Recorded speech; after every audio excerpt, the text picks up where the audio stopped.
సరే, మీకు అందరికీ దేవుని నామంలో శుభములు తెలియజేస్తున్నామండి. దేవుడు అంటే ప్రతి ఒక్కరికి కూడా నమ్మకం ఉందండి. దేవుడు అంటే ప్రతి ఒక్కరికి భయం ఉంది. దేవుడు అంటే ప్రేమ ఉందండి. 100కి 100 మందిలో 99 మంది దేవుడు ఉన్నాడని నమ్ముతున్నారండి.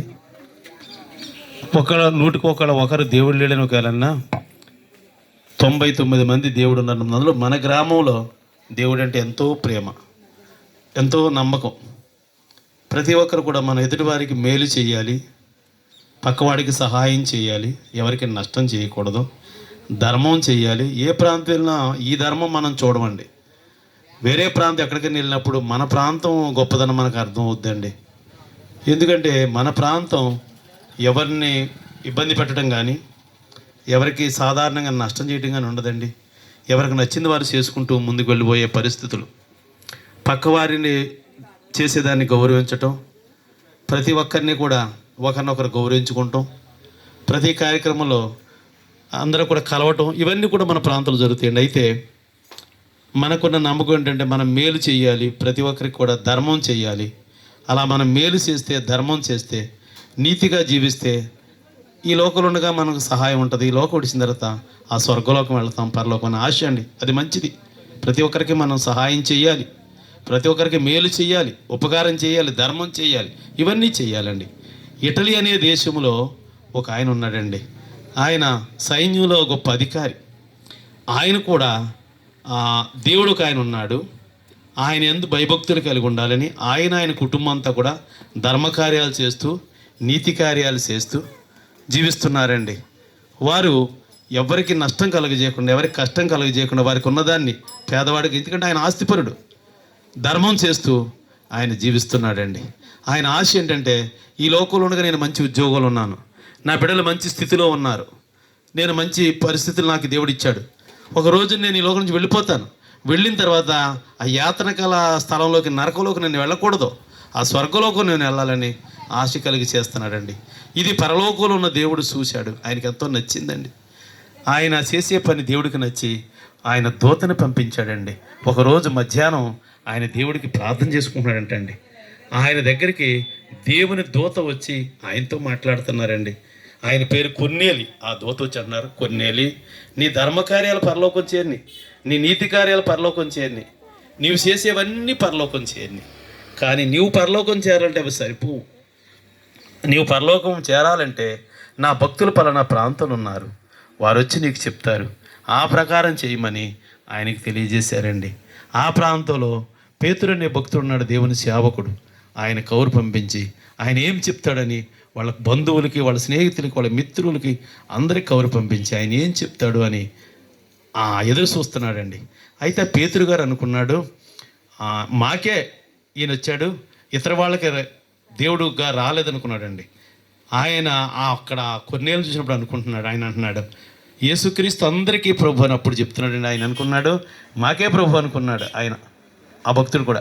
కానీ అక్కడ ఆయన చెప్తున్నాడు యేసుక్రీస్తు అందరికీ ప్రభు అని ఆయన గురించి తెలియజేశాడండి. యేసుక్రీస్తు అందరికీ ప్రభు, ఆయన అందరికీ మేలు చేస్తాడని ఆయన గురించి తెలియజేసినప్పుడు కొన్నేలి నేను ఇప్పుడు ఏం చేయాలంటే అప్పుడు చెప్పాడు ఆ భక్తుడు, ప్రభు యేసునందు విశ్వాసం ఉంచు, నీ ధర్మకార్యాలు నీతి కార్యాలు పరలోకం చేరని నీవు ఆ ప్రభువుని కనుక చేర్చుకోగలిగితే నీవు ఈ లోకం విడిచిన తర్వాత ఆ స్వర్గలోకం చేరతావని తెలియజేశాడండి ఆ దూత చెప్పిన మాట ప్రకారం ఆయన కుటుంబం, ఆయనకు తెలుసున్న వారందరూ కూడా ప్రభువైన యేసునందు విశ్వాసం ఉంచారు.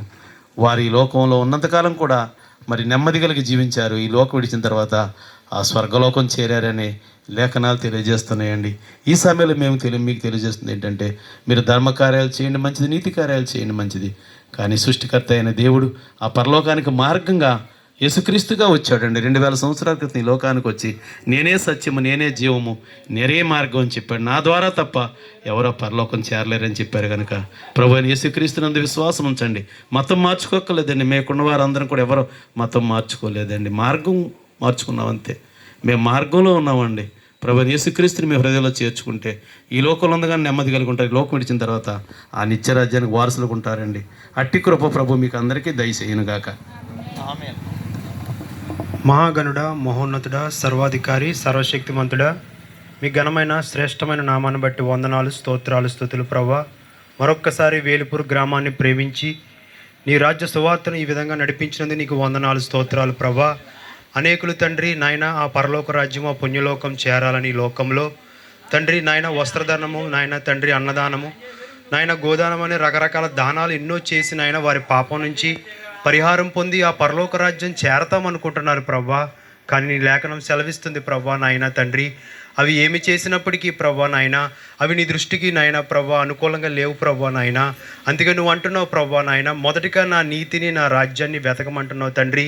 నేనే నిజమైన దేవుడిని, లోక రక్షకుడిని తెలుసుకునే కృపనైన ప్రభా తండ్రి నాయన. ఈ మాటల ద్వారా ఈ వీధిలో ఉన్న గ్రామ ప్రజలందరికీ తెలియజేసేందుకు వందనాలు ప్రభా నాయన తండ్రి. ఒకడు నాయన తనకు తాను నాయన ప్రభా నాయన పాపం నుంచి విడుదల పొందలేడు ప్రభా నాయన తండ్రి. అందుకే ప్రతి ఒక్కరి పాపము నీ భుజం మీద వేసుకొని తండ్రి ప్రభా ఆ కలవరిగిరిలో తండ్రి ఆ బలియాగం చేసిన ఆయన ప్రతి ఒక్కరి పాపం కొరకు నీ ప్రాణం పెట్టావు నాయన తండ్రి.